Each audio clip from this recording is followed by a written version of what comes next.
ஒரு நாய் பிடிச்சா 15 ரூபா. ஒரு நாளைக்கு வந்து 5 நாய் தான் பிடிக்கணும். போகிறவெல்லாம் பார்ப்பீங்க, நாய் என்னடா ரோடெல்லாம் நாய் இருக்குது பிடிக்காம போய்கிட்டு கொண்டுட்டு இருக்காங்களே. ஆனால் இல்லை, கம்ப்ளைண்ட் எங்களுக்கு ஒரு நாளைக்கு 20 கம்ப்ளைண்ட் 15 கம்ப்ளைண்ட் மேலே வருது.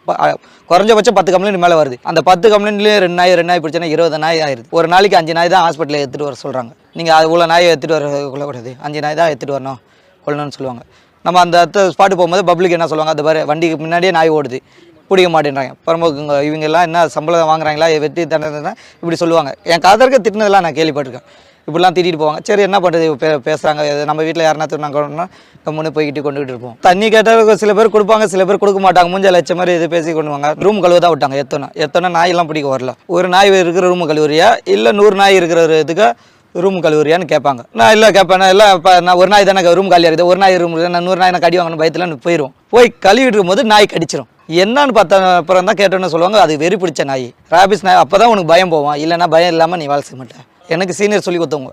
நான் இந்த இதெல்லாம் கடி, இந்த இது கையை சில இடம்லாம் சொல்ல முடியாத இடங்கள்லாம் கடி வாங்கியிருக்கேன். பிடிச்சனா என்ன பண்ணுவீங்க பிடிச்சி ஆஸ்திரி கொண்டு போவீங்க. இப்போ பிடிச்சோன்னா பிடிச்ச இடத்துல இப்போ கழுத்தில் டோக்கன் கட்டி அட்ரஸ் எழுதி கம்ப்ளைண்ட்டில் ஏற்றி நான் பிடிச்சோம் இதெல்லாம் எழுதி கொண்டு போய் நம்ம சென்டர் இருக்கும், ராயஸ் காலனி, கண்ணம்மாப்பேட்டை, இல்லை அந்த 3 இடம் இருக்குது. இந்த 3 இடத்துல எதுனா ஒரு சென்டரில் இறக்கணும். இறக்கும் போது அங்கே ஹாஸ்பிட்டலில் இவங்ககிட்ட எழுதி கொடுக்கணும். அவங்க ஆப்ரேஷன் பண்ணி ஒரு 4 நாள் 5 நாளில் திரும்ப ரிட்டர்ன் கொடுப்பாங்க. அதாவது திரும்ப எடுத்துகிட்டு வந்து எங்கெங்கெல்லாம் பிடிச்சி அந்த டோக்கன் நம்பர் பார்த்து அட்ரஸ் பார்த்து எல்லாத்தையும் எழுதி கொண்டு வந்து அதே ஸ்பாட்டில் இறக்கி விடணும். ஒருத்தன் ஏன் பிடிச்சேன்னு கேட்பான், ஒருத்தன் ஏன் நாயை உருறான்னு கொண்டு வந்து அடிப்பான்.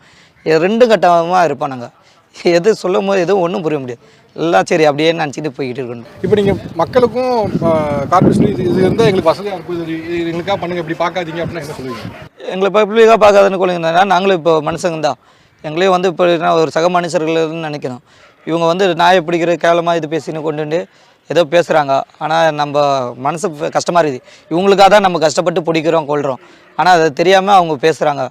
எங்கள் இதில் பேசப்போனா டாக்டருங்களும் சரி இவங்களும் சரி கொஞ்சம் எங்களுக்காக மேலே இடத்துல சொல்லி இத்தனை வருஷமாக வேலை செய்கிறாங்க, கொஞ்சம் கஷ்டப்படுறோம், எதனா ஒரு லெட்டர் வச்சு இப்போ நிரந்தர பணியாக பண்ணோம், இதெல்லாம் செஞ்சாங்கன்னா கொஞ்சம் நல்லபடியாக இருக்கும். இது ரேபிஸ் பிடிக்க தான் ரொம்ப கஷ்டமே. ஏன்னா கயிறில் போடும்போது ரேபிஸ்னால் மோஸ்ட்லி வந்து ஓடாது, பார்த்தோன்னா ஓட இப்போ நம்ம நாய் நம்மளை பார்த்து ஓடுது மோப்பு. ரேபிஸ் அப்படி இருக்காது, ஆப்போசிட் அப்படியே எதுக்கு வரும் கடிக்கிறதுக்கு.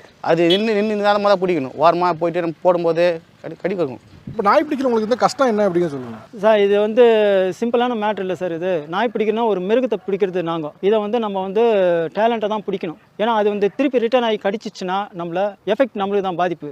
அதுக்கு வந்து அதுக்கும் பாதிப்பாகக்கூடாது, பாதிக்காமல் இருந்து தான் பிடிக்கணும். இப்போ வாலண்டியர்ஸ் எல்லாம் என்ன சொல்கிறாங்கன்னா, நீங்கள் நாயை பிடிக்கும்போது பாதிப்பு இல்லாமல் தான் பிடிக்கணும், பட்டர்ஃப்ளை நெட் வச்சு தான் பிடிக்கணும்னு. இதுக்கு முன்னால் வந்து ரோப் போட்டு பிடிக்கும்போது பிளட்டு வந்திருந்தது. சைடில் அந்த நாய் வந்து ஓட பார்க்கும்.